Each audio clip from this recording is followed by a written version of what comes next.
Wow.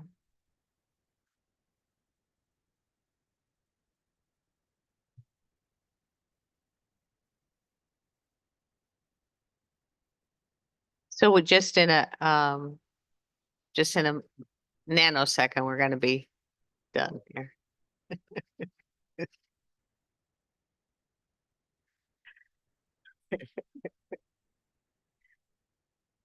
Yeah.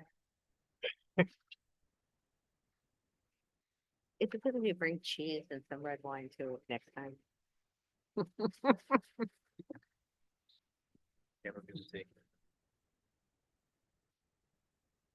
We'll get started with a roll call.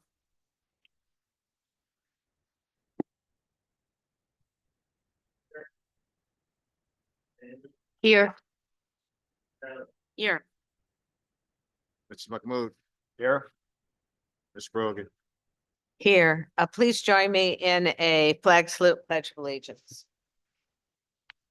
Pledge allegiance to the flag of the United States of America and to the republic for which it stands, one nation, under God, indivisible, with liberty and justice for all.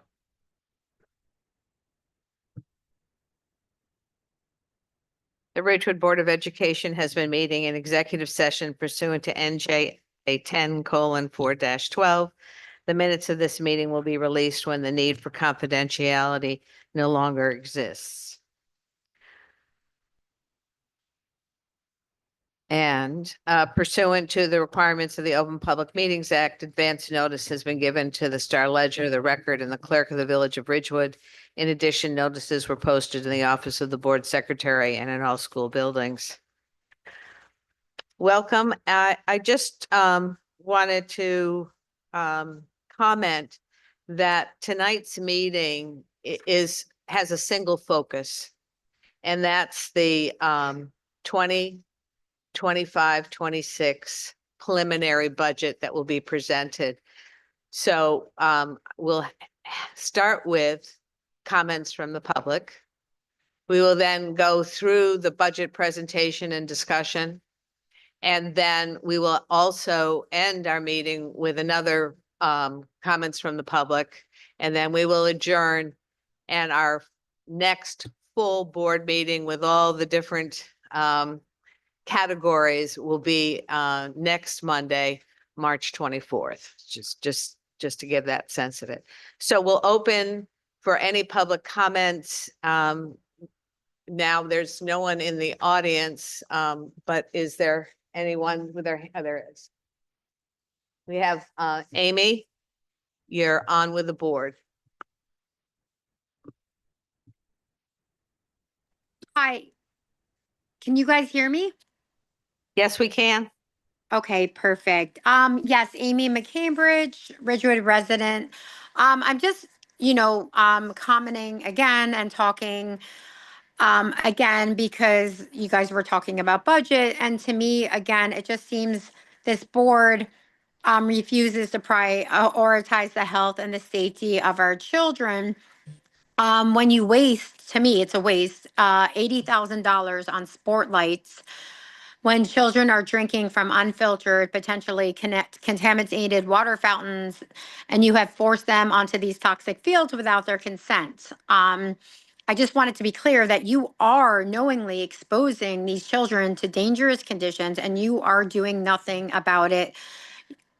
Budget-wise, you're not testing. It's just getting thrown into these very superficial things. I know this is about budget, but you claim to care about climate change, but your own students have wisely noticed that this is not true. So how can you claim to care about the environment while allowing kids to play on and breathe in toxic chemicals from synthetic turf? How can you ignore the calls for clean water while spending tens of thousands of dollars on unnecessary field lights? You said the school water is filtered, yet my young players that I train that are as young as 8-year-olds know which fountains have stickers on them marking them as safe and which do not. And these are 8-year-olds. Why do they even have to question whether their water is safe? Why is that not in the budget as a priority?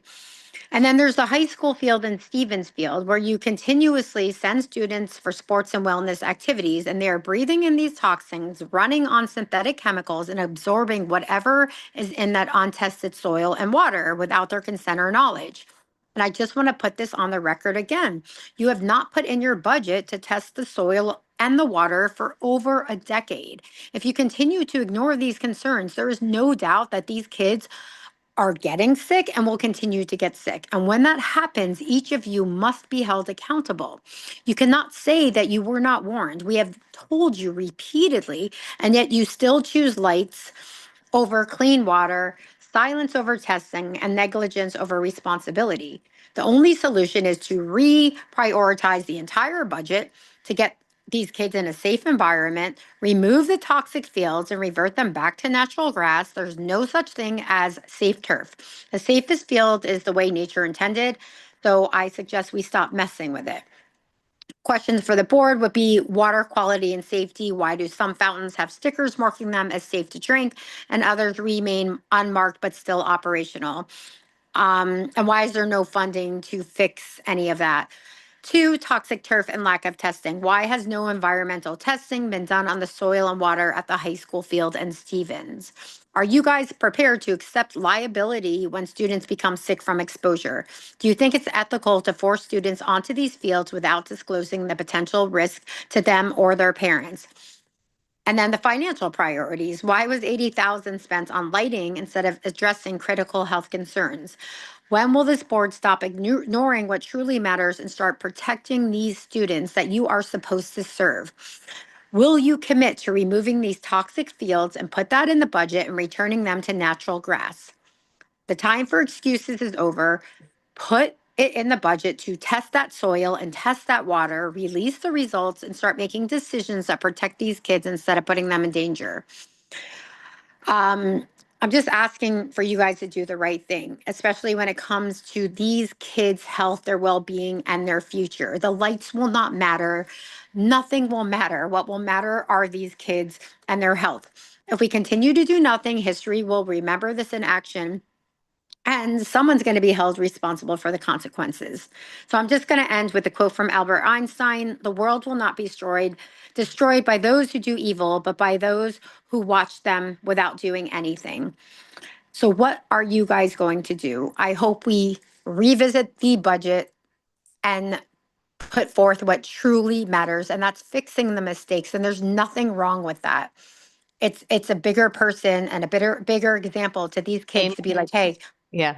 Could yeah, you? I know I'm out of time. Yeah, Just thank please you. do the right thing. Thank you. And yeah, okay, bye.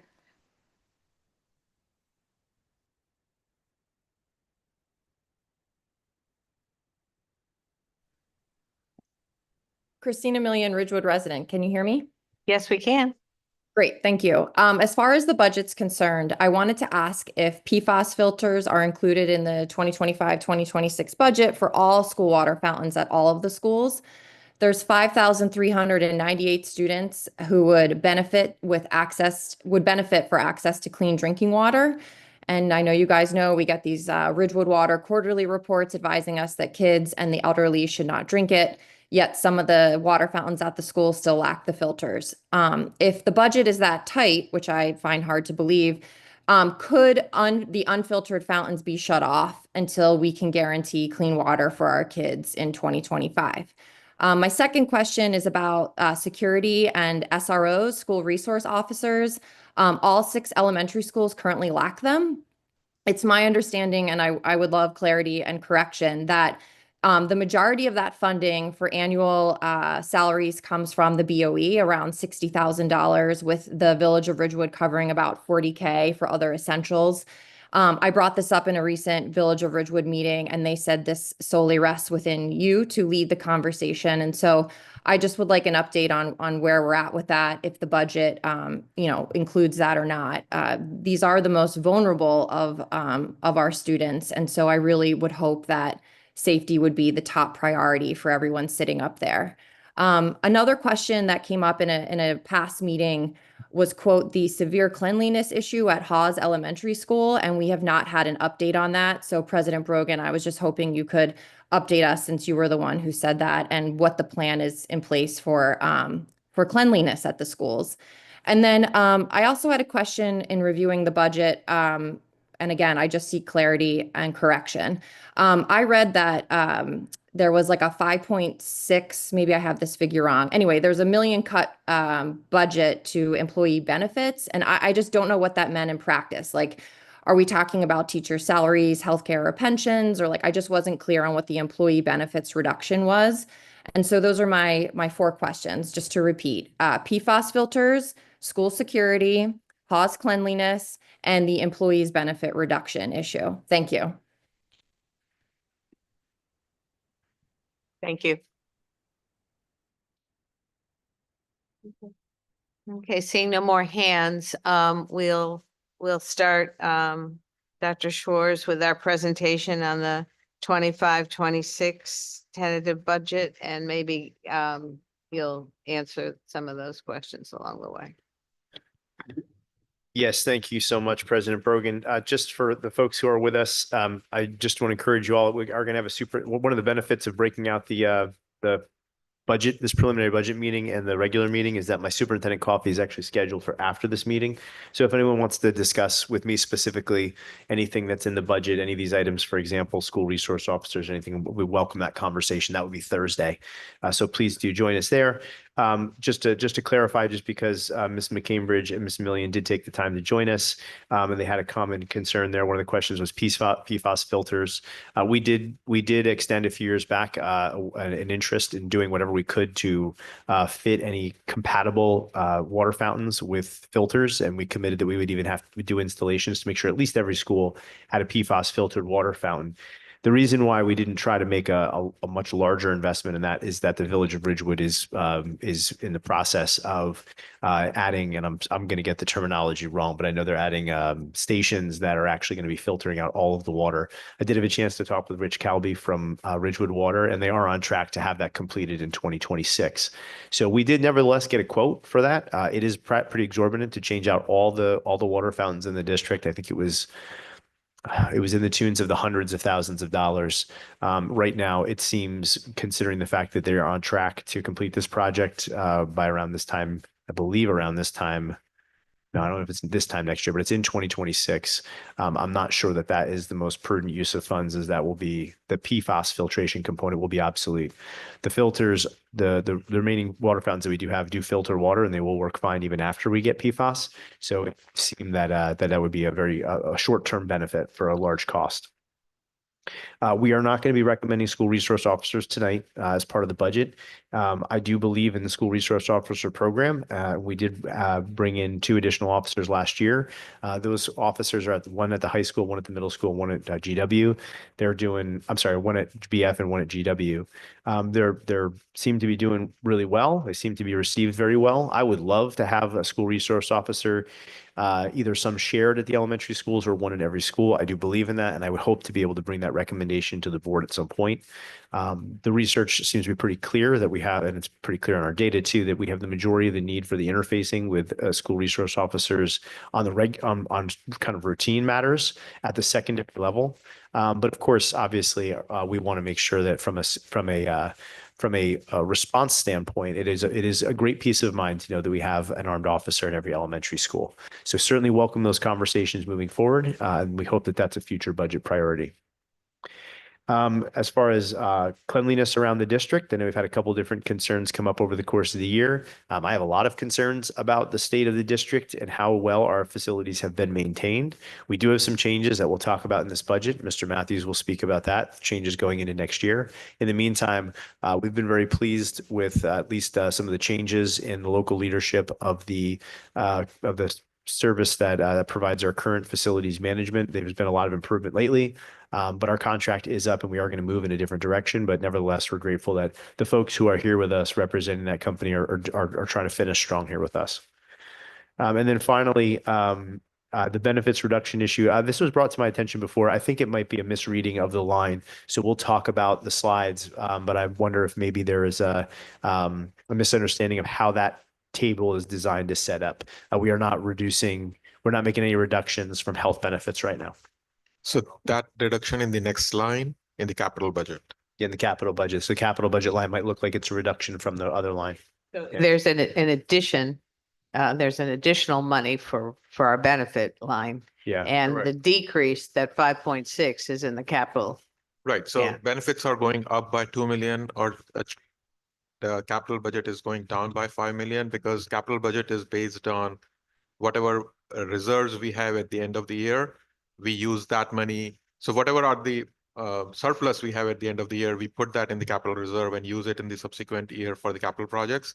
So this year we have less of that. So it's a less budget, but those are the two lines that are very close to each other. So it may just appear that they are in the line above. Okay, just misread.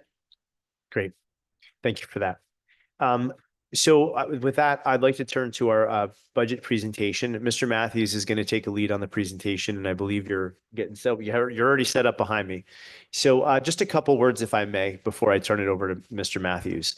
For those who have been following the goings on in the district, you know that our business office has had a bit of change over the last few years, and over this last year specifically, I'm hopeful that we have found a really solid and permanent team. They are a solid team, I'll say that. I'm hopeful that they're a really permanent team and long lasting. They used a very diligent process, very similar to what we used last year, but even more thorough. It really effectively is a zero-based process. We don't use that word in the presentation because sometimes I don't think people aren't comfortable with what that means. But effectively, what it means is that when a lot of people think about budgeting, they think, well, last year we allocated X dollars for this account, so this year we increased that by X amount or by Y amount, right?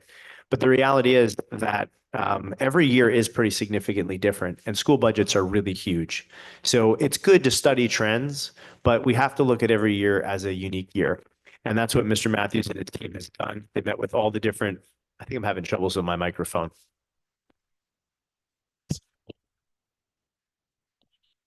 I'm changing mics here. Am I throwing you guys off or am I all right? All right, great.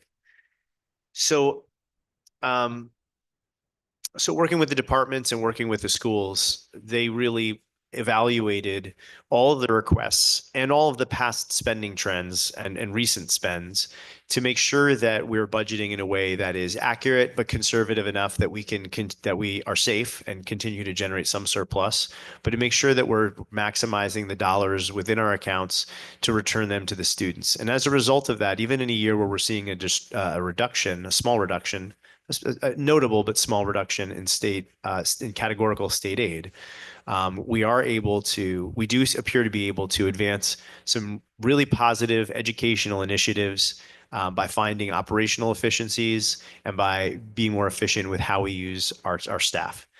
So the short version is, it looks like we're going to be able to move forward in some very positive ways with while at the same time being able to stay at the 2% tax increase that I know that this board has been very adamant about sticking to. And I would point out on behalf of the board, on behalf of for the taxpayer, as well as those who are whether you're concerned about the tax dollar or whether you're concerned about the quality of your schools or both, which I think most people probably are, you should know that you have a board that's very, very careful and mindful about us using the tax dollars very responsibly, that we're not increasing the tax burden.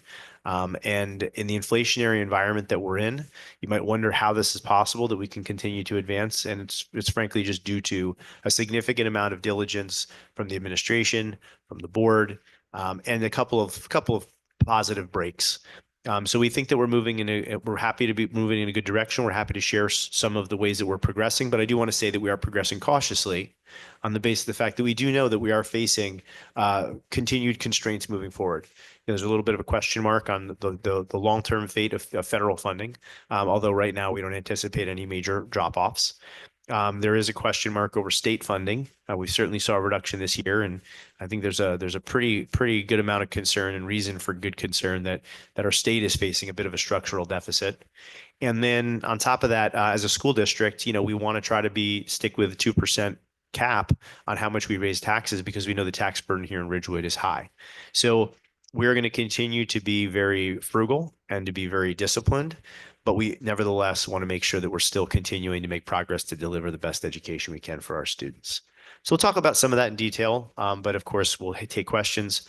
For those who are not familiar with how the school budget process works, this is our preliminary budget hearing. At this meeting, I make a recommendation to the board that sets the tax levy and sets our budgeted appropriations, which are all of the planned expenditures that we have, and it sets our revenues, which are our projections for how much we'll bring in. And those two have to balance, of course. We'll also earmark some funds for capital projects. We will have some flexibility coming out of this meeting before now in the final budget. And we'll even have some flexibility after that with some discretionary calls.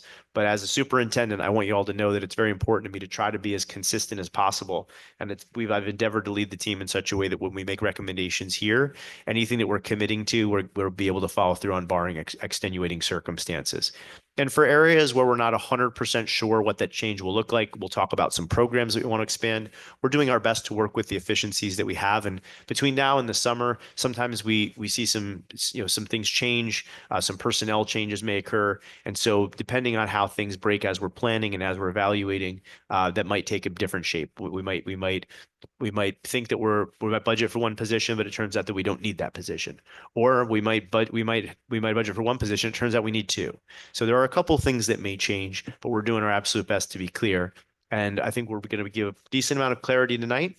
And if you are a part of the community who's watching this presentation, I am going to be recommending that the board vote on this budget. And if it is approved, that will set the tax levy and that will set the appropriations. But I know that the board is still interested in hearing any thoughts that you have. I'm still interested in hearing thoughts that you have regarding areas that we need to focus on. And we still have a little bit of flexibility in terms of being able to adjust and make sure that we're meeting the community's concerns. So we welcome that feedback. Was that clear, board members? Great. Thank you so much. All right. I hope that was a good preface. We have a nice presentation. It's much more polished looking than last year. We have some members of our budget team here as well, Naomi Widener and Julie Johanna. I know that and I know along with Amy Pollock. And I'm not sure how much everybody got in the presentation, but the team worked really hard, and we have a nice presentation with some good detail today. So, Mr. Matthews, thanks for your leadership of the team, and I'm going to turn the microphone over to you at this point in time. Okay, good evening, Ridgewood Public Schools, and thank you, Mark, for level setting the meeting. I'd like to start off by saying that this Mr. year. Matthews, can you just confirm that your microphone is on? It's on. It's on. Great. Yeah, I think you need to speak a little closer. Alrighty, can you hear me now? Yeah. Okay, I was getting ready to say that the budget team is myself, it's Ms. Widener, it's Aaron Bowman, and Ms. Johanna. So it wasn't like just a BA working in isolation. It was actually an entire team effort. We had over 80 different meetings among ourselves, schools, departments, sitting down with finance department, getting initiatives and getting direction. We did a budget calendar. So my first day was September 23rd, 2024. And on September 30th, I did a budget calendar for the 25-26 budget. And that budget calendar set out from September through getting actual state aid on February the 27th. And in the budget, after we did the budget calendar, we did a budget letter, sent it out to all departments, all the schools, the principals, and went through what the guidelines were going to be for the year. We put together a workbook that they could put all their information in. They would have last year's numbers as a guide for what they did last year. And we put together a checklist so they can understand how the budget was done. We would go to the schools and sit down with the principals and the secretaries and go through the training on the workbooks, looking at last year's number, looking at last year's spend as a guideline. So everybody had that information. And then the letter basically said, okay, we want to start from scratch. We want to do a zero-based budget. I know you had last year's numbers and you have that information, but we have some other data that says this is what's happening for last year regarding spend, and looking at the audit report, seeing what was actually done last year and using that as kind of our guiding principle for how we're going to move forward, not just the budget, but the actual spend. So in late October, that letter went out to everybody, and then we did some training going to the schools, just kind of going through the whole process because it was a new process and people were kind of not sure how everything worked. In the letter, we also said, okay, you have too much to work on your budget. We want everything back by January 3rd of 2025. I would say we had great cooperation between the schools and departments, and all the budgets came back on January 3rd. So for the month of January, February, we sat down with every different department, every school, going line by line, going through their budgets. We had some round ones, some round twos, some round threes, because everything that came back to us wasn't the way we thought it should come back, because sometimes it was going back on last year's number, and we're like, nope, let's get some quotes, supporting documentation to make sure that we're getting the best possible proposals. And also even went out to actual competitive pricing for some of these numbers, because there was a lack of going out for competitive pricing in the past, and we were not going to go and accept just last year's number and just kind of tack on 2%. Like, we were getting those kind of answers. Okay, well, this was last year's number. Let's tack on 2%, tack on 5%. And we would, you know, in a nice way, push back and nudge, say, look, we need you to go and do some more homework. Long story short, went through all the rounds and got to the numbers and made some assumptions. We got some guardrails from the state in early February regarding no more than a 3% tax cut would be throughout the state. They never gave the high number would be, but the numbers came in on February 25th. We saw there was a 3% and a 6% increase in state aid.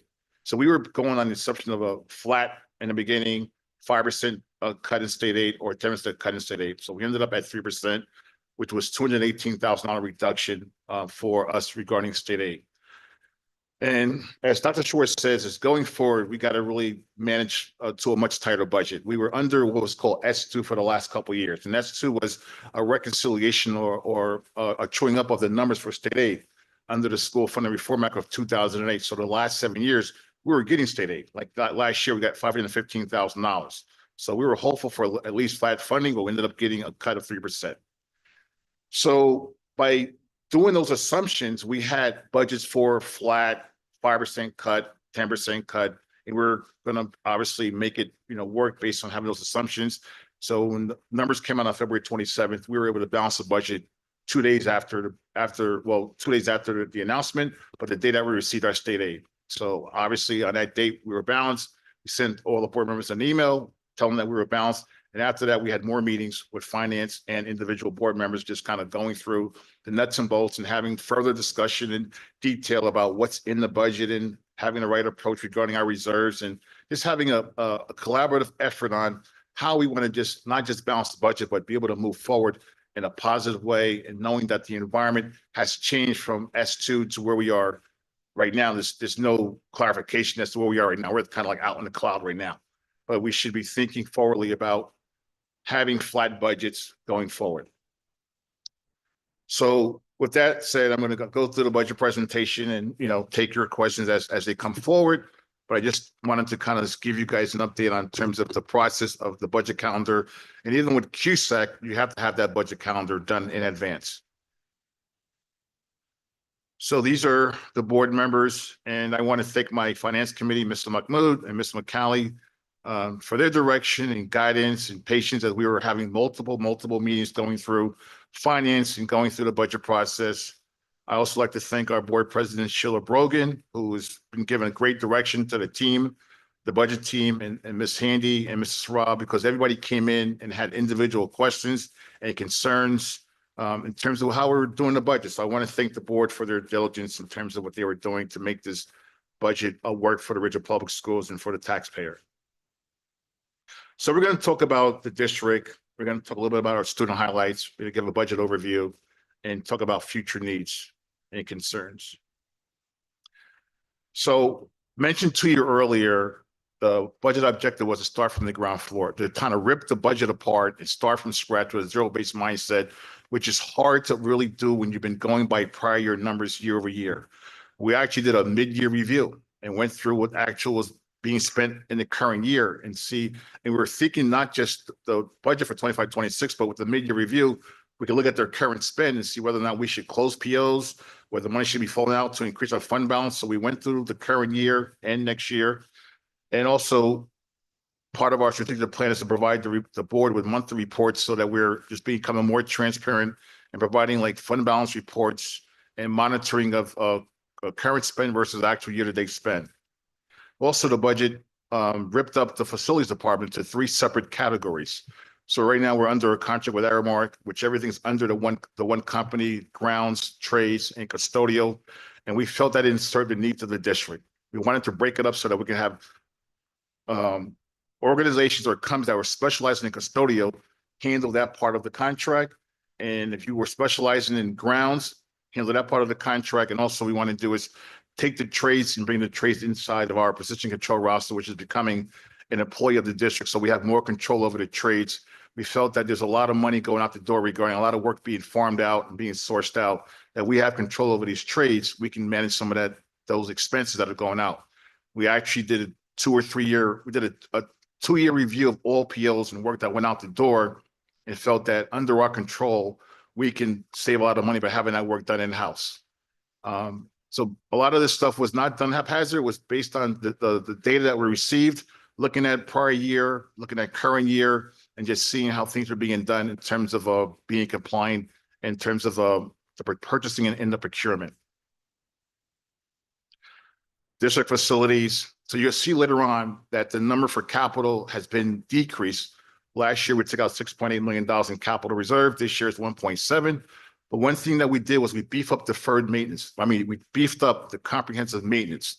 So the comprehensive maintenance plan is going to drive more maintenance into the 25-26 budget, which we hope will slow down the emergent repairs and the need for replacing capital components.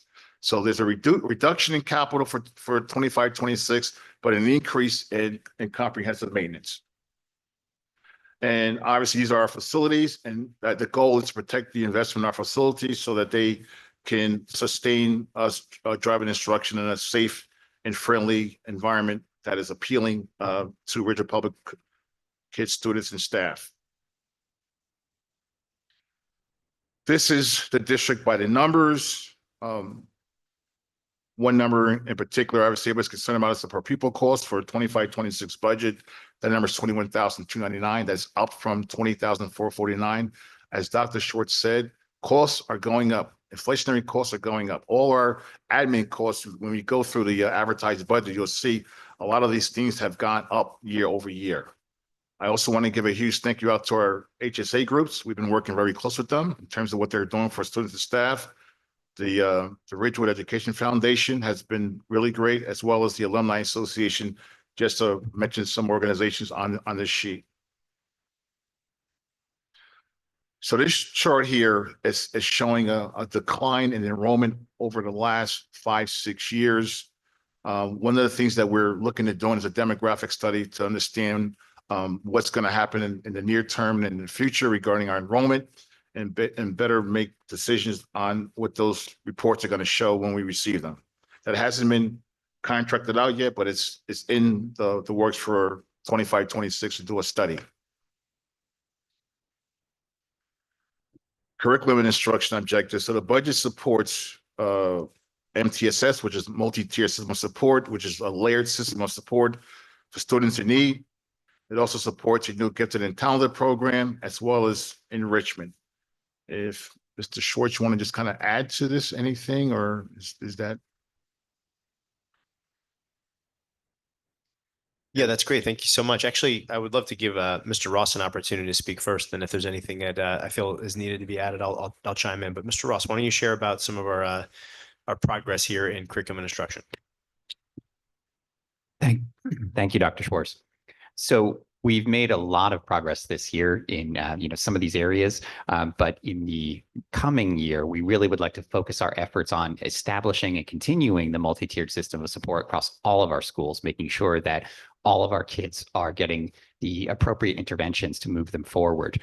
We also really want to focus our time and energy on the group of students who would benefit most from gifted and talented education, while also offering broad scope enrichment opportunities to all of our kids. The next bullet down, we want, I'm sorry. Our next bullet, can I keep going? Is that okay? Okay. Our next bullet here is just about our transitions. If you watched the State of the School presentation, you know this was a strong area of need in our district, the grade 5 to 6 and the grade 8 to 9 transitions specifically.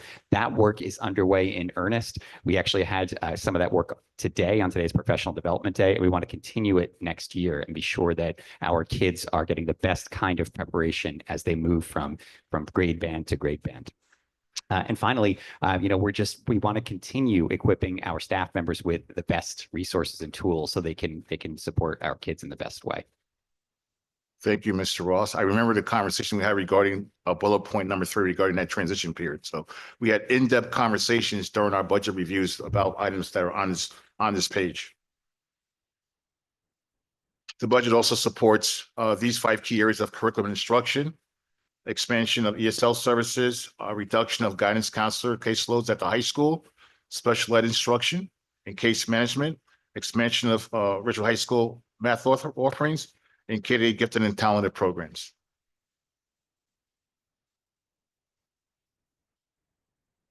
Today was Professional Development Day in Ridgewood. And professional development is funded throughout the district to advance staff at all levels to help further drive instruction and equip staff with needed resources to increase productivity.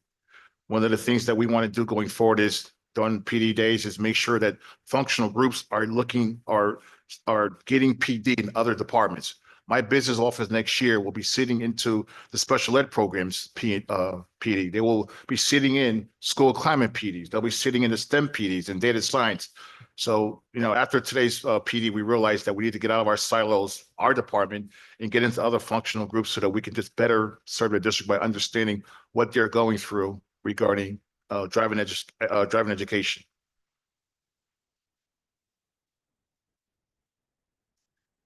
The 25-26 budget supports these 5 special program objectives: specialized instruction, early intervention and pre-intervention support, family partnership, partnering with CPAC, strategic alignment and annual review, and inclusive practices. Dr. Felnick, anything you want to add to this? These objectives relate to our 1-year state of special ed programming, in addition to some of the comments from state of schools regarding special education. So these are important objectives for us to continue to move forward in the next school year. Thank you. Thank you. So moving into 25-26 fiscal year, there will be new innovative academic programs at all levels. The elementary school has revisions and evidence-based enhancements of K-5 ELA. The new middle school has new courses, and the new high school has courses: English, mathematics, and computer science, fine and applied arts, and science at the high school. The next few slides allow us to talk about our student achievements and accomplishments, both in and outside of the classroom. These are class of 24 student achievements. I'm not going to read them to you, but these are phenomenal stats. Past budgets have supported these deliverables and outcomes for our students in the class of 2024. I'd like to give a kudos to Keith Cook, his impressive coaching staff, and our amazing student athletes. You have results there from the fall sports, the winter, and the spring.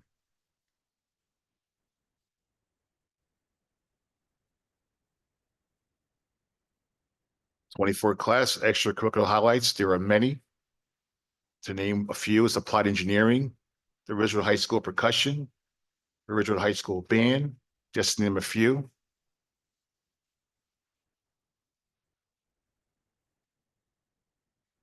So we'll next go through the budget revenues, the tax levy, the general fund, and cost drivers and capital projects. So here you have a comparison over 24-25 and 25-26. I'll just kind of go line by line. You have your tax levy is up $2 million. State aid, as mentioned earlier, is down by $218,000. Budgeted fund balance last year we're at 2.6, this year at 2.7.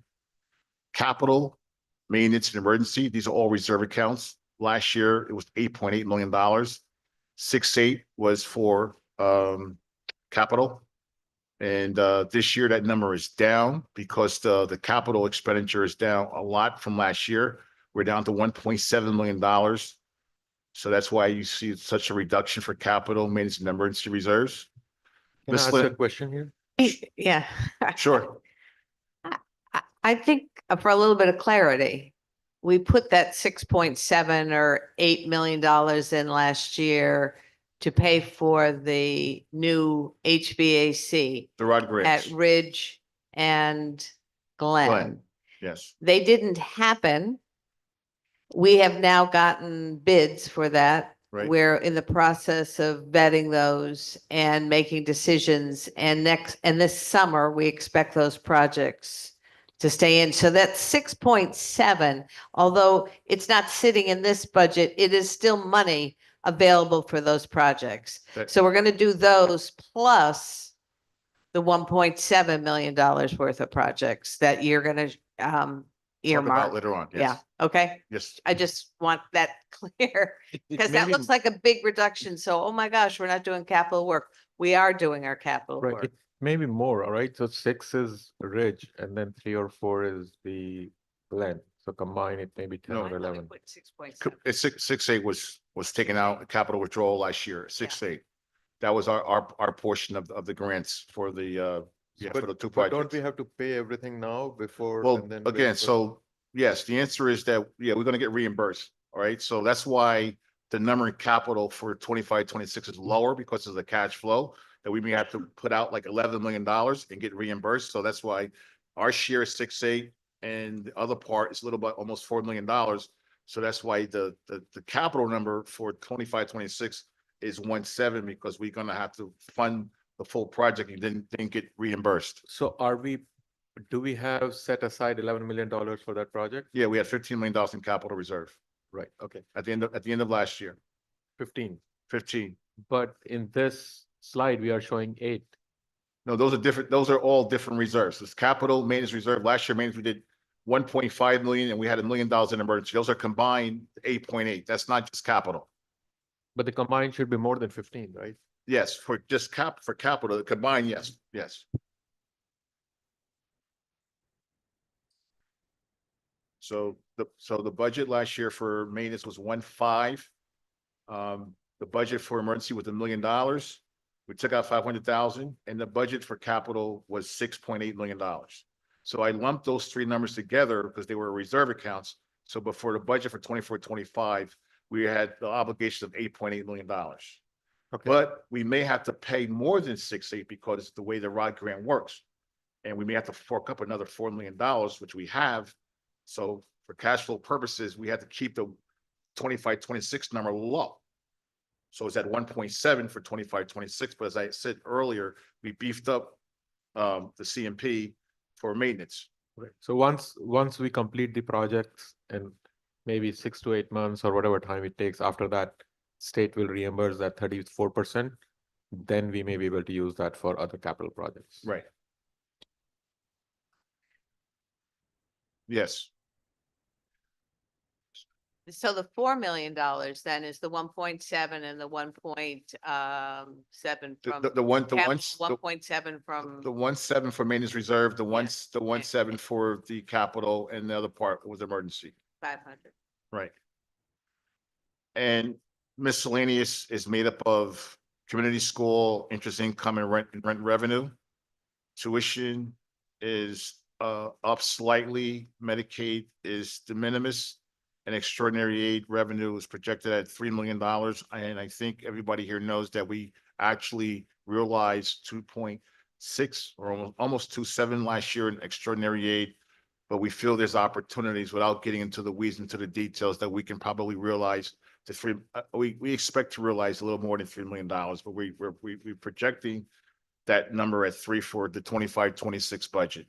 We're very confident that we can realize the number greater than what's projected. It's a very conservative number. And on the tax levy side, it's an increase of $2 million. Assessed value is 712,700. The yearly increase is $251, $20 a month, 70 cents per day. Does that number 251 include debt service or is it just? That's number is without debt service, is strictly on the 2% on the tax levy.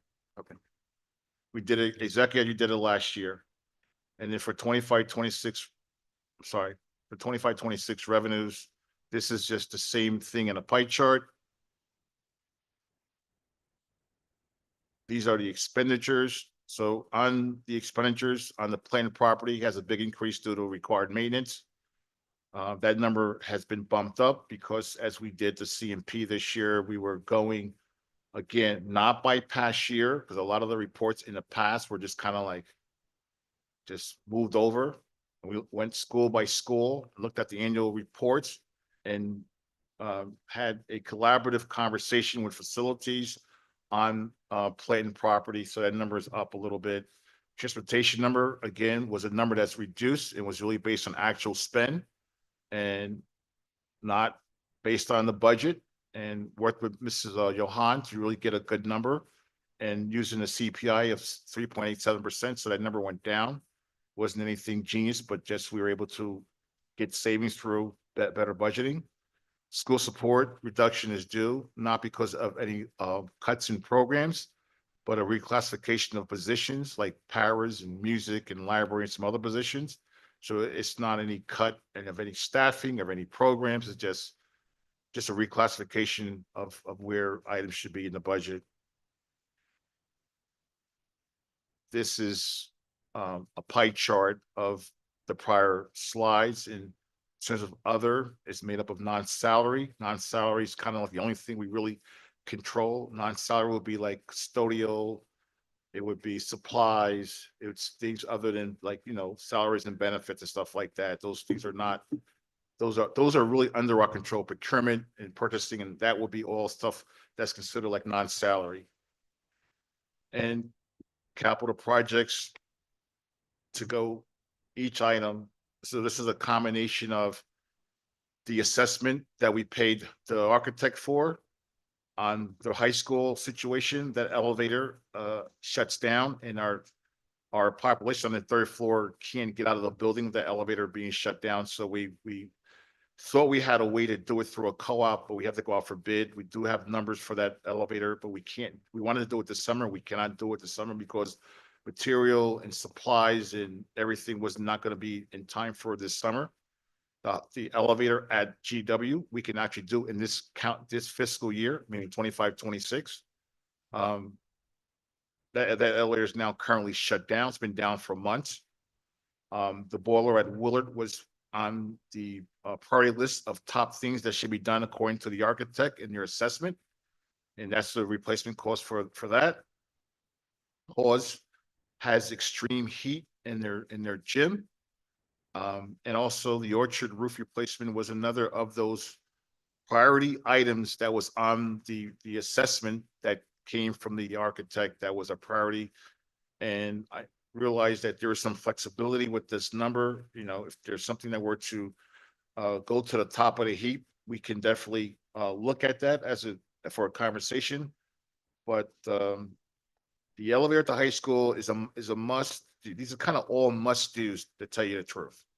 And so for capital projects, we have now $1.7 million in the budget for capital projects. And that's because of the big number that we have from prior years regarding the projects like Glen and Ridge. This is really the last slide. I want to thank my team.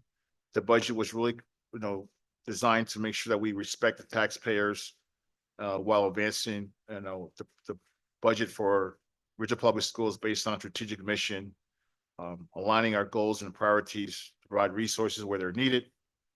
We look forward to more collaboration and moving this district further. I thank you guys all for the opportunity. I thank you guys for my team and letting us serve and in the cooperation and the collaboration that we've had throughout this whole process with the staff, the cooperation, the central office, all department leaders who we've called in multiple times to look at their numbers. We really appreciate and respect what you guys do. And we're here to serve you guys. That concludes the presentation. Great, thank you. Might we go back to a slide? Yeah. And that's the slide Dr. Schwartz presented. Maybe we could get a little bit more specific. On which, I'm sorry, I apologize. Which slide? No. It was academics? It was the Curriculum. new program, this one. Nope. Two slides of new program. One was Oh, recently added and one I was- apologize. This one? No, yeah, that's in this. Oh, So we talked about what this actually means and looks like. Yes, happy to. So first of all, I got feedback from our tech, Jason, to try to maintain 6 inches of distance between our mouths and the microphones. And that I was the primary violator of that rule. So just to be clear, but everybody just to keep in mind, I told them I would tell everybody that. Primary violator. Primary violator.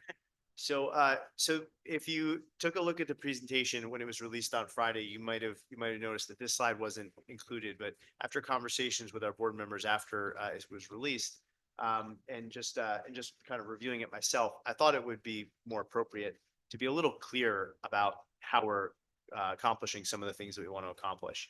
So, although from year to year, we have positions open up when people retire or because we don't have to need as many sections as we think we do for certain courses. So we've been trying to be as judicious as possible with any anticipated freed up sections so that we can reassign staff as needed. But in some cases, through our operational efficiencies, we're able to add a few additional positions. I didn't want to be too committal about specific positions because, as I said earlier, those needs can change, but we are committing in general to allocating some of our staff members and headcount. Some cases it'll be new headcount.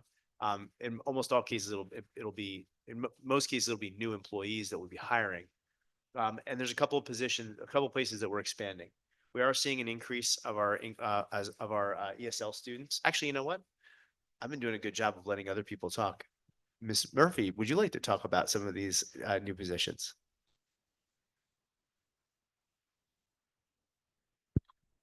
I don't have a little thing on my microphone, so hopefully it's Are you 6? 7 Seven? inches maybe without the sponge. Yeah, so year over year, we're seeing increased services, increased enrollment for our English language learners coming into schools. We're also, over the last year, been trying to create access to these programs in all of our buildings, and this will allow us to meet the needs of all of our students across all 10 of our buildings moving forward into 25-26, which will be wonderful. Again, there's been a lot of call for reduction of some caseloads at RHS for our school counselors. So we're looking at adding an additional counselor in order to reduce caseloads to approximately 200 students per counselor at the high school, which will provide additional support to students as they're working on their career and college pathways and any other supports. Our counselors give so many supports to our students that that's just one of the services, even though it's a large portion of what they do for our students. We're also seeing increased needs as our students are rising through our programs at the elementary and middle school. We are now starting to see increased needs for our special education students as they are moving into our high school programs. So we will be increasing our ability to add special education sections as well as additional counseling and case management for our students as they're entering high school. And we are also being able to expand our math offerings. So as we're making changes at the middle school, that will preempt the need to be able to add additional offerings at the high school level, as well as reduce some of our course enrollments at the high, not course enrollments, but the number of students in our sections in math. So that there'll be, the sections will be a little bit smaller, but we'll also be able to make sure we maintain all the AP sections that we currently offer as we're expanding our offerings to students at the high school for math.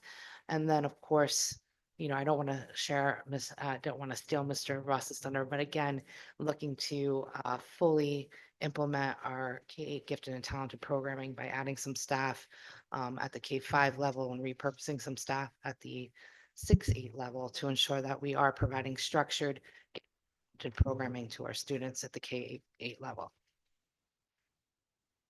I really look at this as sort of the good news slide in the district. Not that everything else isn't good, but I'd also thought it's important to reiterate how we're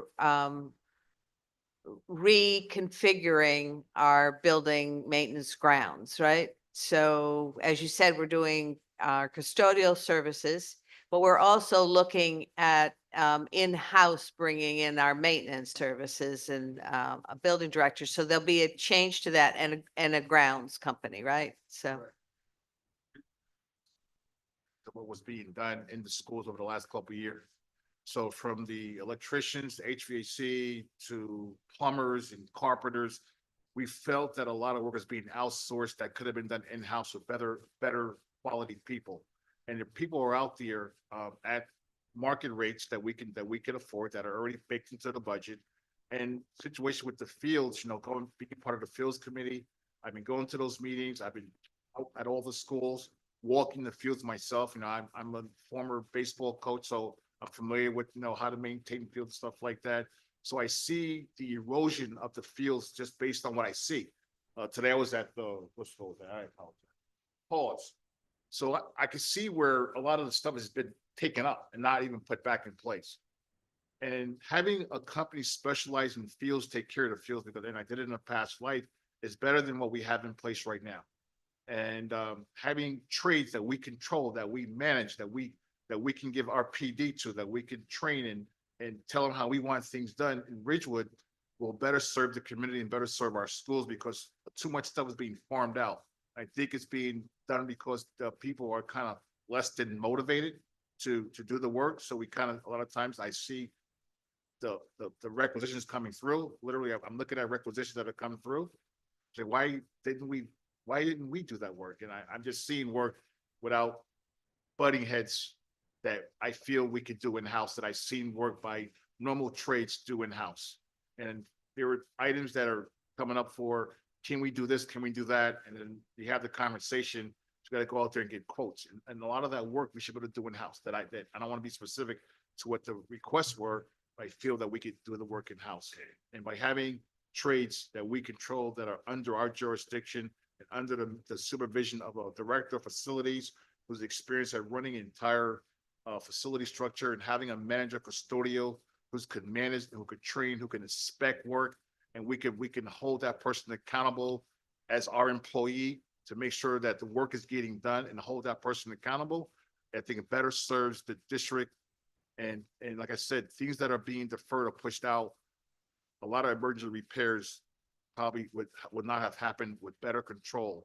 And so we're down the road of peace regarding getting the structure of people to oversee facilities. We now are at a stage of looking at a final vetting of that staff. And I want to be able to allow that person to do the vetting for the trades.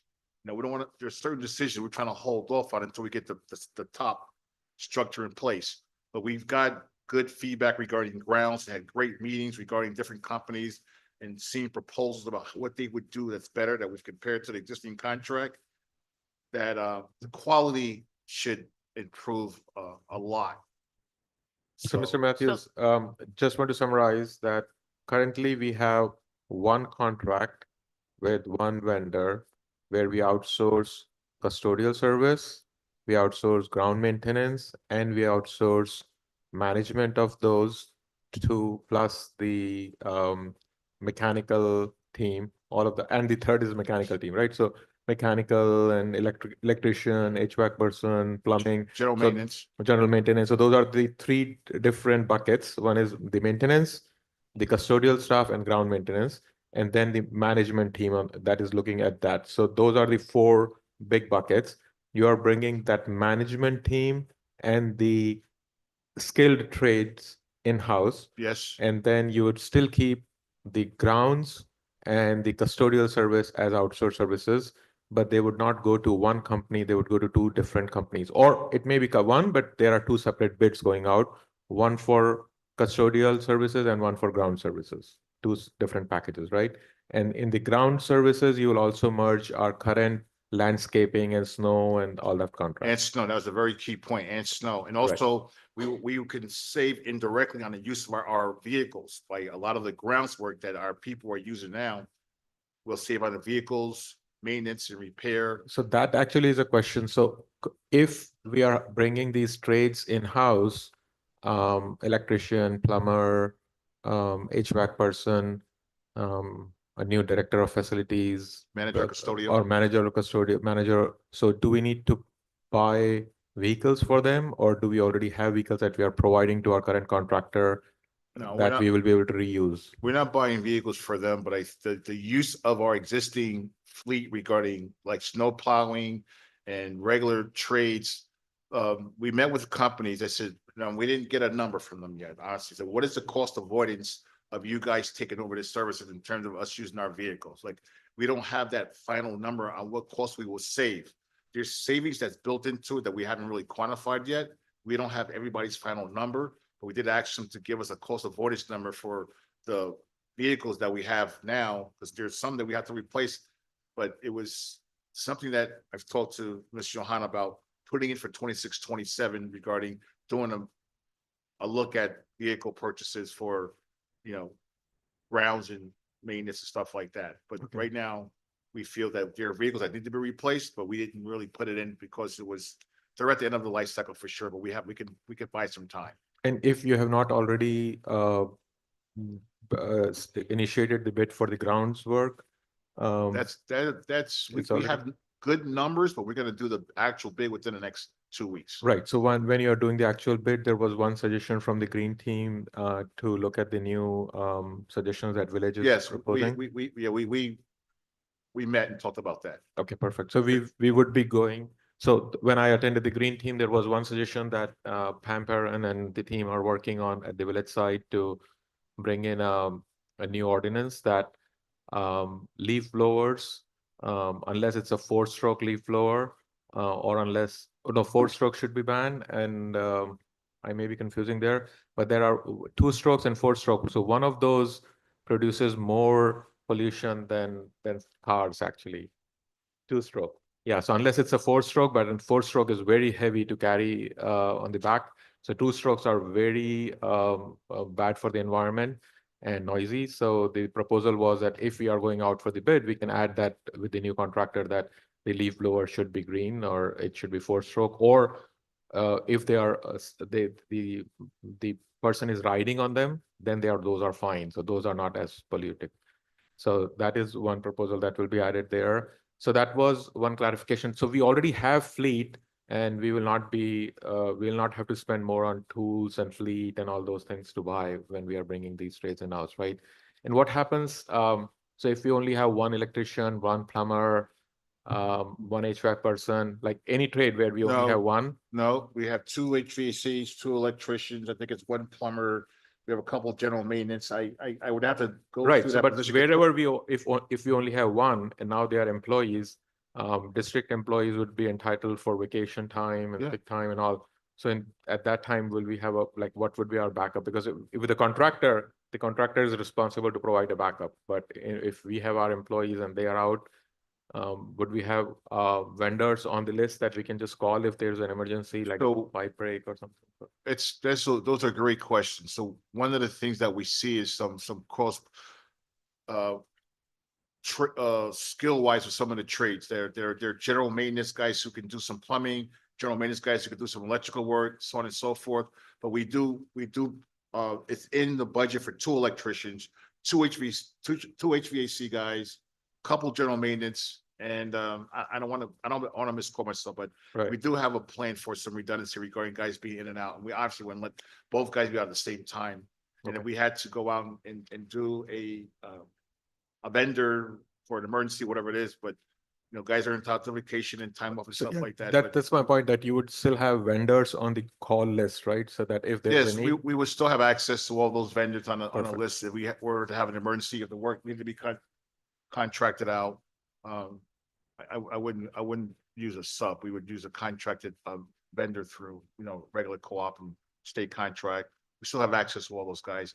Some of the people that we're looking at are people who managed trades before. That's one of the criterias of the people who we're trying to bring on board, that you manage trades, and these guys have done trades and they're skilled at the trade. So they have one guy would literally would tell us how he managed the trades. He would just jump in and help the electrician, help the plumber, help out the carpenter. So those are the kind of people we're trying to bring on board, who are not just going to sit back there and just tell Johnny what to do, but somebody can jump in here and be part of the action. So we literally have had those meetings and have asked those questions regarding the support of the trades. Perfect. And just on this slide that is right now open for the additional programs that we are planning to add, I just wanted to comment that if you look at the actual numbers behind these slides, these are 14, 15 people, staff members, full-time staff members that would be needed for that. But as Jamie explained, most of that, the curriculum team and the administration and staff, they are able to work that. They'll be able to repurpose or add on to the existing responsibilities for majority of them, and only few of them which are really, really needed will be brought in as new positions, and those will be coming from other efficiencies. So it's very funny that somebody was asking me that, hey, like somebody who watches the meetings often or have been watching for 5-6 years, one of the friends, he asked me that you look more calmer these days at the board meetings. And I said, I think maybe because I've just, the people who are working there, I've built more trust in them. So, and that actually is true. So I think I'm very confident or comfortable with the budget. There are some projects on the capital project slide where I already mentioned to you that I'm good with that 1.7 million capital project number. But let's talk at the facilities committee, and I understand that there is some flexibility to change some of those projects or modify some of those projects later on. I understand the elevators, I understand both schools elevator and probably the roof, that those are non-negotiable. But when it comes to the boiler and rooftop HVAC, we may be able to, let's talk more. I just want to provide some feedback So- later, and I understand we may have some wiggle room to If, add on some more project there. so I can say something. So what you're gonna be asked to vote on tonight is the tentative budget, preliminary budget. As long as we're having a conversation about the capital projects. Right. So if it goes to the county and we decide to take it from, let's say, Willer project to something at another school, we can do that. So it was discussed at this meeting. Right. If something is not discussed and then you want to make a change to the preliminary budget and we don't discuss it, technically you can't make that change.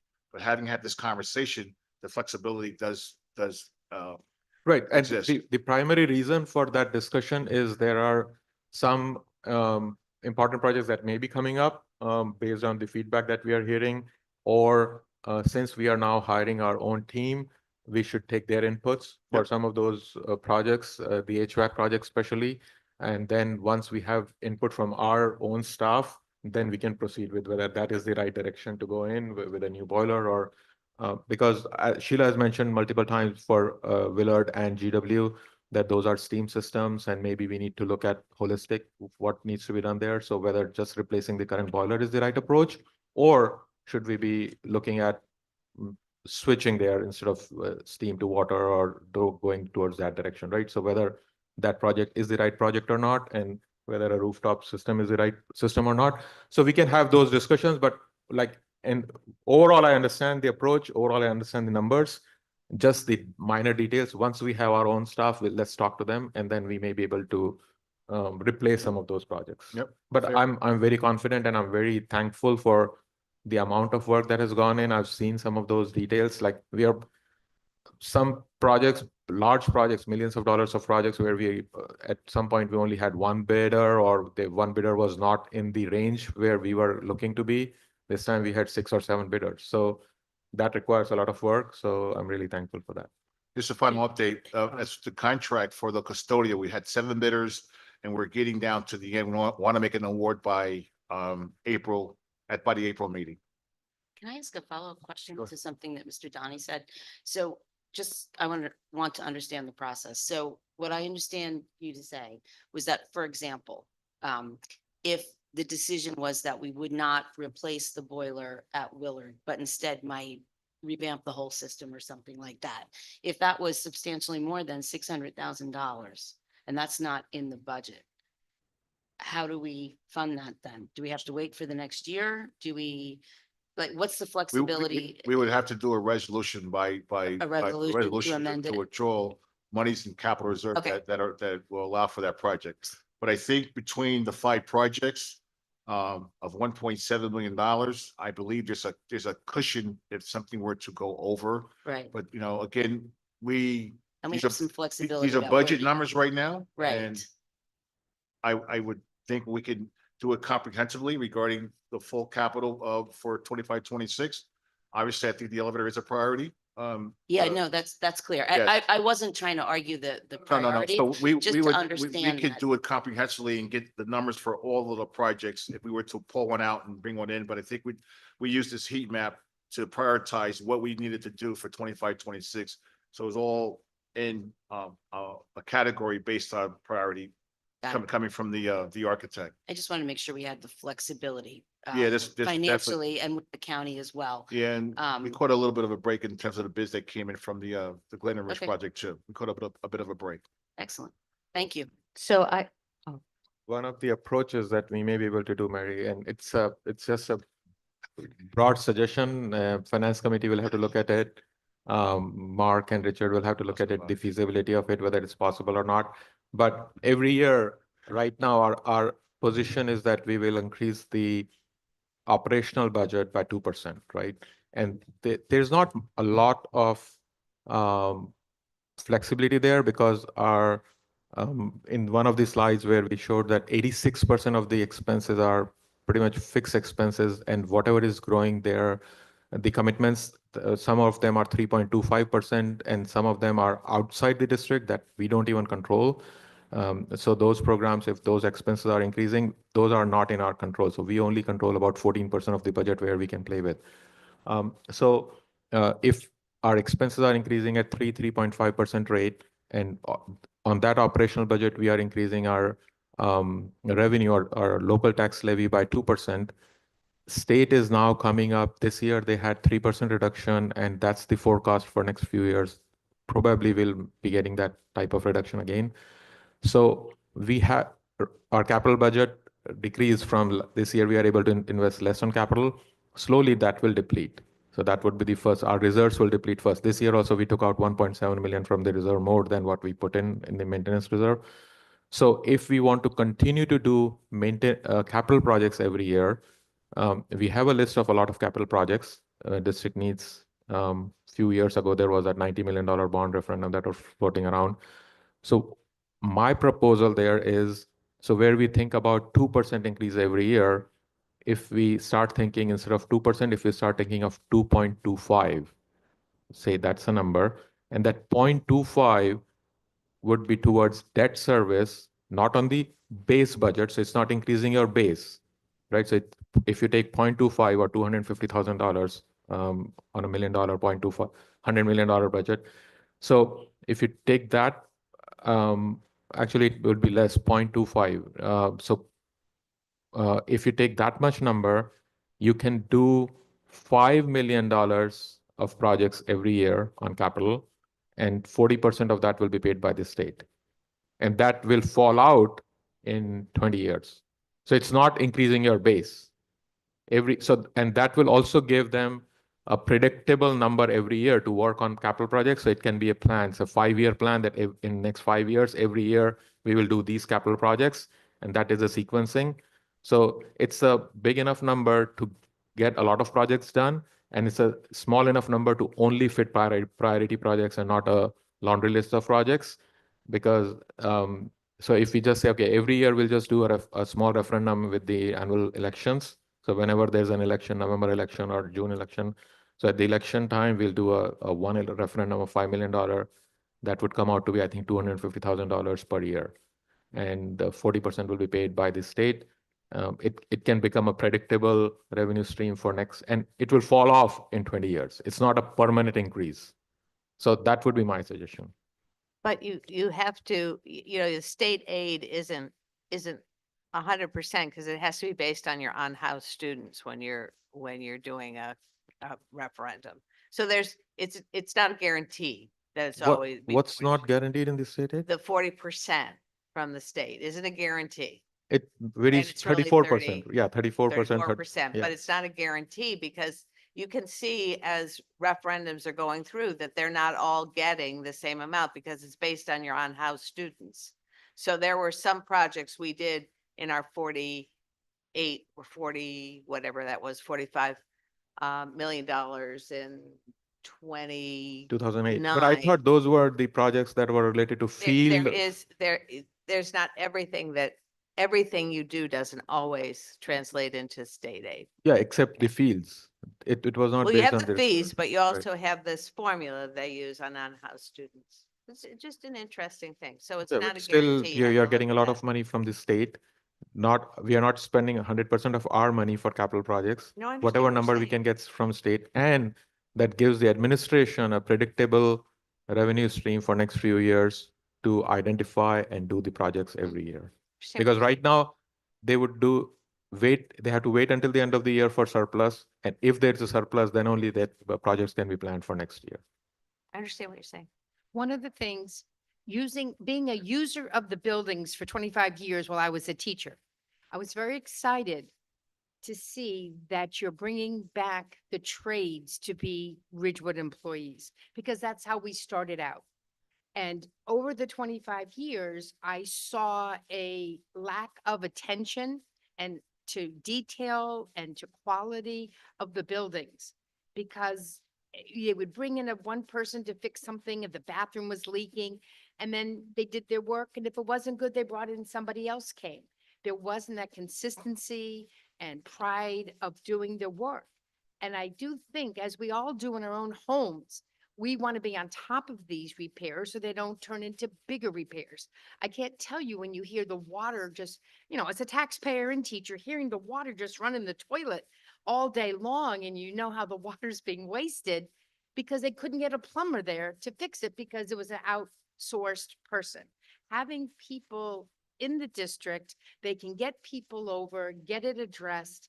And I really think in many ways, one of the things that is lacking in the building, I may mention, is enough electrical outlets. How my building at GW was built in the early 1900s, and there's not enough outlets. We've got extension cords and we get scolded by not having those always done properly. But now with the electricians, maybe when they're not running to an emergency, those are ongoing proactive things that could be installed in the building, getting more outlets so that there's not wires where there shouldn't be. So I think in one hand, it's really nice having people there all the time, but I think it's also going to be much better for the children and the building and the life at the school to have plumbing addressed, electrical things addressed. Just, our clocks at GW stopped working. So we have clocks around the building, and then we put up battery operated ones. But if you bring in people that know how to fix it, you're not waiting to get enough work to get the electrician to work for the 5 hours. You have somebody there that's every single day. And I really think it's going to improve, the life, little things, that we all see, even here at the Ed Center. This is not a young building. So I'm sure there are things here that if you've got the trades there to do it, they're going to jump on it. And I really think it's not a luxury, but I think it's a necessity and a very good move. If I may add, we scrutinized a lot of the requests for requisitions. And maybe I think it was 2 weeks ago, 3 weeks ago, I put in the Mr. Donnie form, the requisition rationale form. And so the forms are coming to me. Even before the forms are coming to me, you ask gently, how long has this been? Like, everything's coming in as an emergency. Everything is an emergency. There's no planned work. There's nothing planned.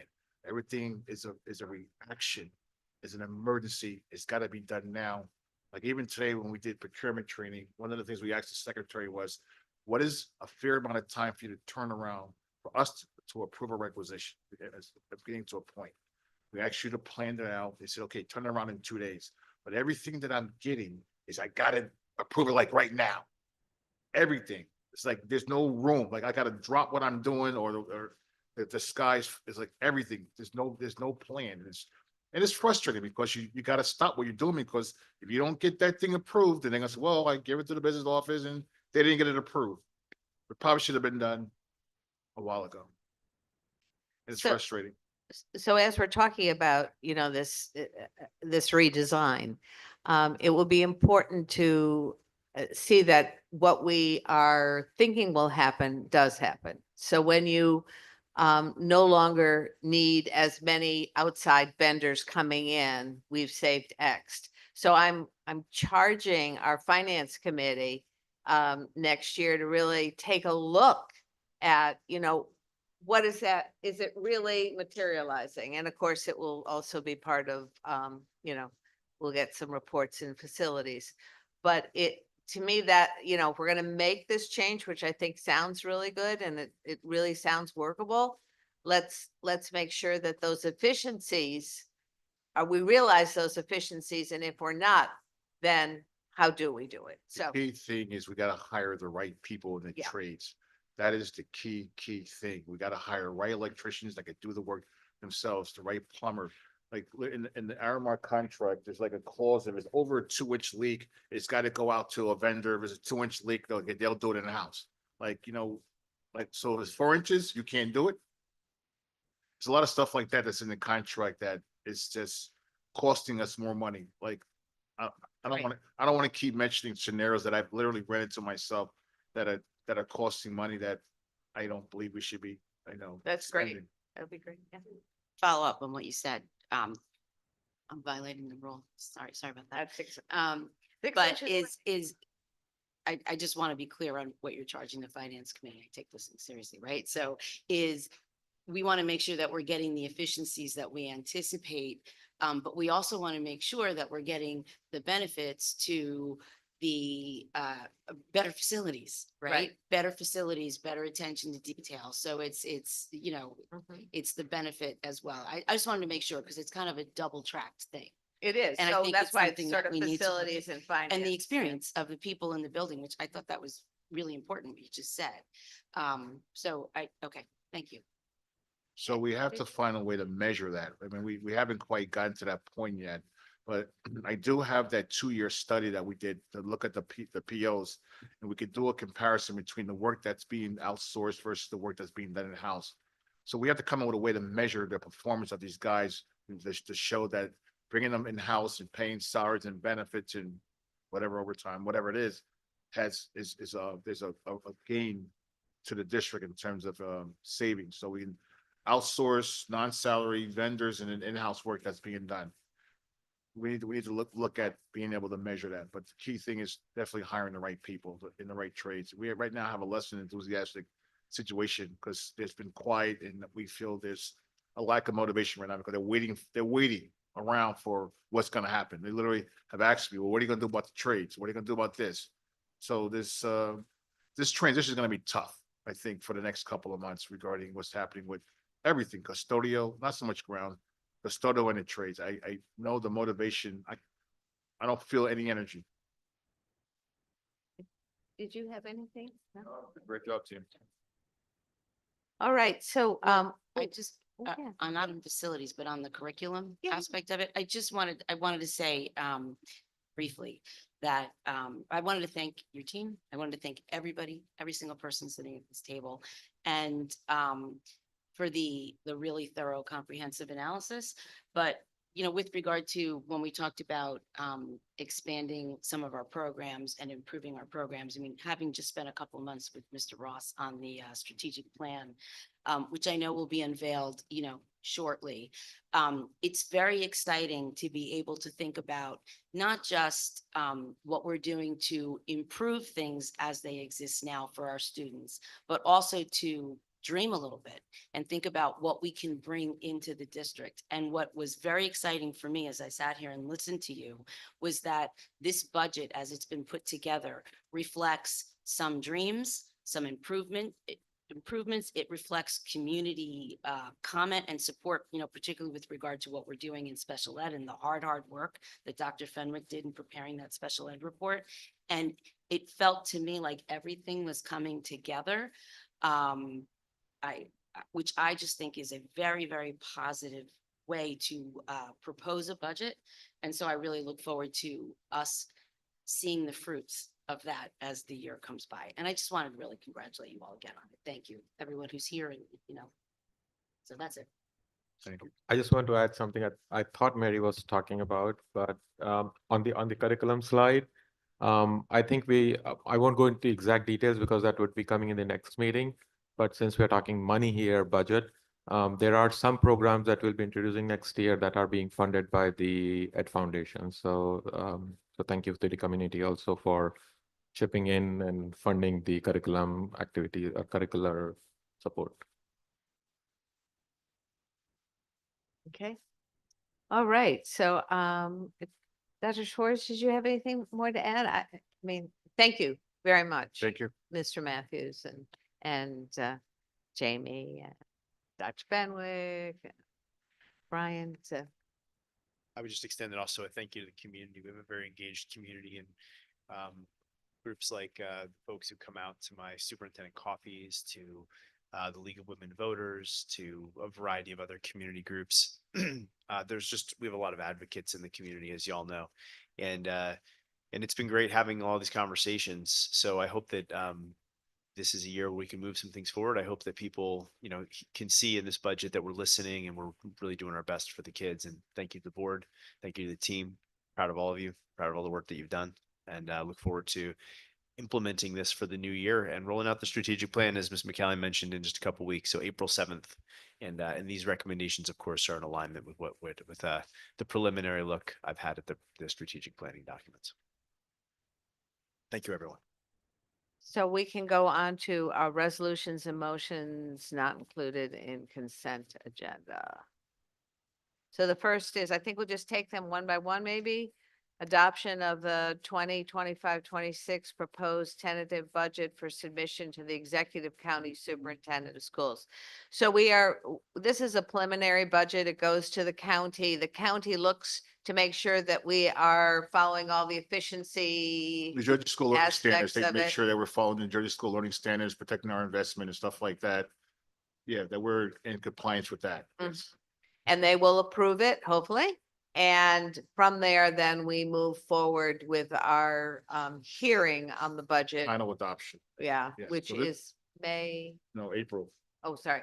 It's April 20th, I believe it is. Oh, April 20th. Is it April 20th? 28th, yeah. 28th. And that will be the final budget vote for the 25-26. So at this point, we're voting on this tentative budget to go to the county. And we have two meetings before that or one?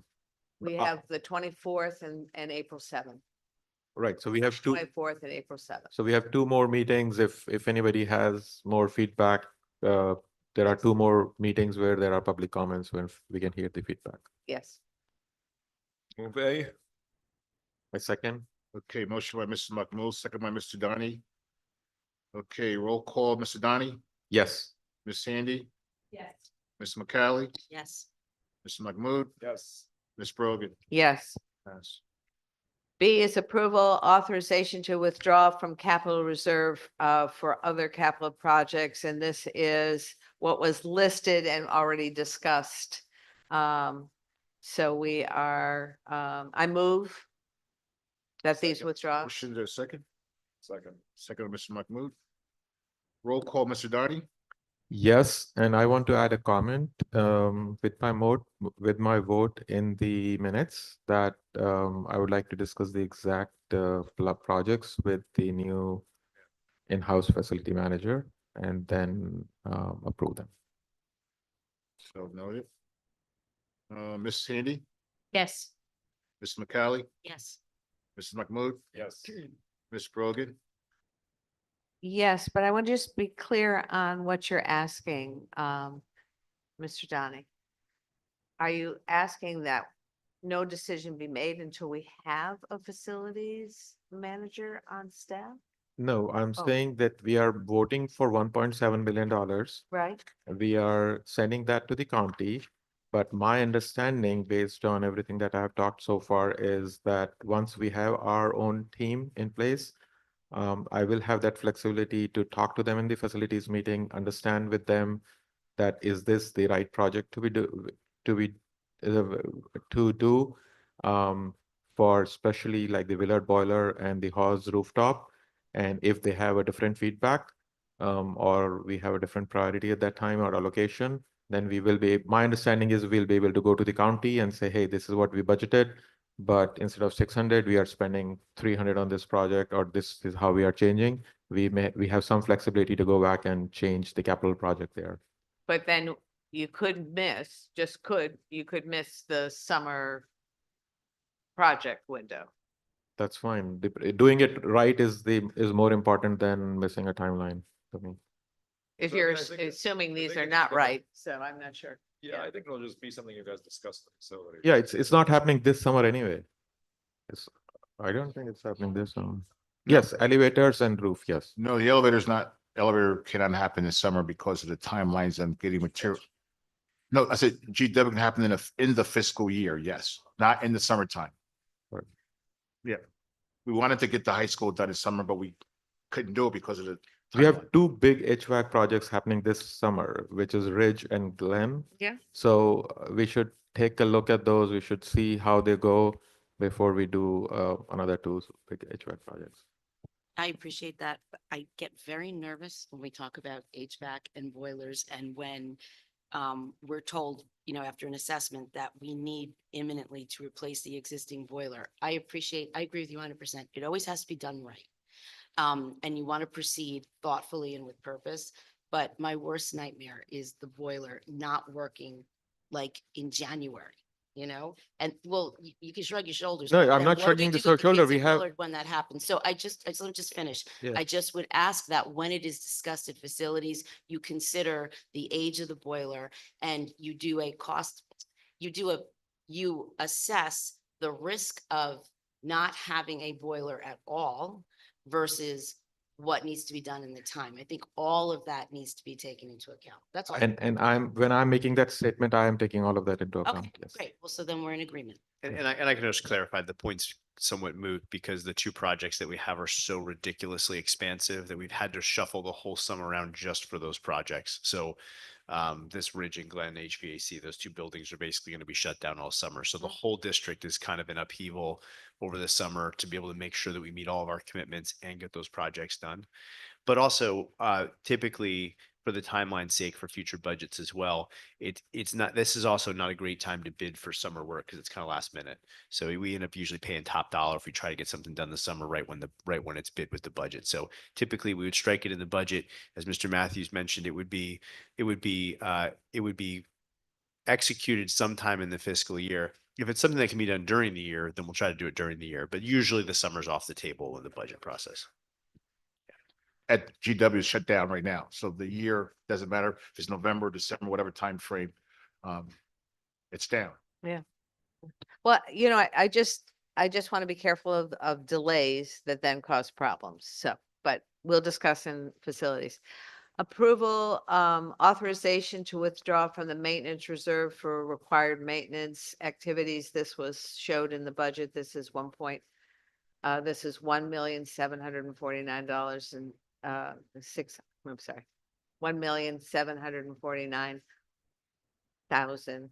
$1,749,651. I got that. It's not too late yet. From the maintenance reserve for use of required maintenance activities. So we Did discussed everybody it. else vote on that? I did. I voted yes. Yeah, I said after I voted yes, I just, Yeah. voted, yeah. Yes, Mhm. put it on me. So I move C. Move. Second by Ms. Connolly. Roll call, Mr. Donnie, Yes. and Yes. Ms. McCaffrey, Yes. Mr. Mahmood, Yes. Ms. Brogan, Yes. pass. D is the withdrawal from emergency reserve of that 500,000 again discussed today during the budget. I move. Moved by Ms. Brogan, second by I'll second. Ms. McCaffrey. Thank you. Roll call, Mr. Donnie, Yes. Ms. Sandy, Yes. Ms. McCaffrey, Yes. Mr. Mahmood, Yes. Ms. Brogan, Yes. pass. E is approval of authorization to establish the maximum travel and related expense reimbursement amounts for 25-26 as indicated on the agenda. Motion, I make a motion. motion by Ms. Brogan, there's a second. I second it. Second, Mr. McCaffrey. Roll call, Mr. Donnie. No, that was Miss Handy. Oh, I'm sorry, Ms. Handy, I apologize. Yours. Roll call, Mr. Donnie, Yes. Ms. Handy, Yes. Ms. McCaffrey, Yes. Mr. Mahmood, Yes. Ms. Brogan, Yes. F, approval, adoption of the 25-26 maximum expenditures for professional services as listed. I'll move that. I'll second it. okay, motion, Ms. Brogan, second by Ms. Handy. Roll call, Mr. Donnie, Yes. Ms. Handy, Yes. Ms. McCallie, Yes. Mr. Mahmood, Yes. Ms. Brogan. Yes. G is approval of submission of the semi corrections action plan. Do you all know what semi is and what that? Yeah. Okay, I move that. Moved by Ms. Brogan, second by Ms. McCallie. Roll call, Mr. Donnie, Yes. Ms. Sandy, Yes. Ms. McCallie, Mr. Mahmood, Yes. Ms. Brogan, Yes, motion pass. great, thank you. We'll open for comments from the public. Again, I don't see any public here for comments, so if there are any online, Sorry. Christina? Million? You're on with the board. Hi, sorry, that just took a minute. Christina Oh, Million, Ridgewood resident. First, thank you for the presentation. I actually thought it was very informative and helpful. But I would like to go back to the PFAS water filter question that I had at the beginning.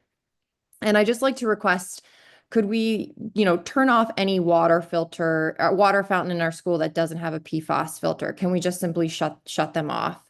I'm not sure if any of you have young kids in school, but I know mine, they see a water fountain and they just naturally start drinking from it. As parents, we've tried to tell them to only use the PFAS filtered fountain at school, but they don't always ask because you're talking about 5 or 6 year olds trying to communicate to adults that they only want clean water. It doesn't really come naturally for them to ask the question. And I also just don't think it's fair to expect elementary school teachers in particular, to walk around and search for the 1 to 2 fountains that have filters on it. It just doesn't seem fair. You mentioned the 2026 filtration for the entire town, which respectfully, these are the same talking points we've heard for a while. And I like to just really press on like what month that's actually happening in 2026, because if it's June 2026, that means our kids are exposed to another, 1.5 years of PFAS contaminated water during school hours, which I just really find unacceptable. Especially, given what we know about PFAS's impact on young kids specifically. But shutting off the unfiltered fountains in school seems like a cost-efficient method. And I'm just curious if you've explored that and what that is. I also didn't really understand the reason why we're not investing in school resource officers now for our vulnerable elementary schools, all 6 of them. Unfortunately, I can't make the coffee meeting coming up, but this meeting's about budget discussion. So I just want to understand, why we're not investing in safety at the elementary schools. Thanks. Thank you.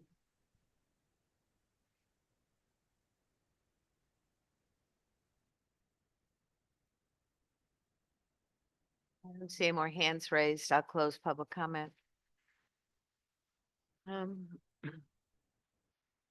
Absolutely. Thank you, Ms. Million, for joining us again. Thank you for your request. I don't know exactly what the implication would be shooting from the hip right now regarding if we shut off the non-PFAS filtered water. We can certainly look into that and get back. I don't have the exact month in 2026 when the village system is supposed to come online. And then with respect to the SROs, I mean, we're between we're between the preliminary budget and the final budget right now. So I think we'll take that into consideration that that's something that you would like us to be able to do this year. Right now, it's not in there because we focused primarily on the recommendations that we're making are all kind of focused on particular known deficits. And although I respect that certainly depending on your perspective, not having school resource officers at the elementary level could be considered a deficit. That's the rationale for where we are right now. We appreciate your feedback. That's something we can certainly discuss between now and the final budget meeting. Water fountains might be like a code issue. We Yeah, should look I into that. wonder. Yeah. Oh, yeah, but we'll do a whole analysis of that. Yeah. Okay, we do not need to go into executive session, so I move to adjourn the meeting. Do I have a second? I'll second. All in favor? I Aye. Okay.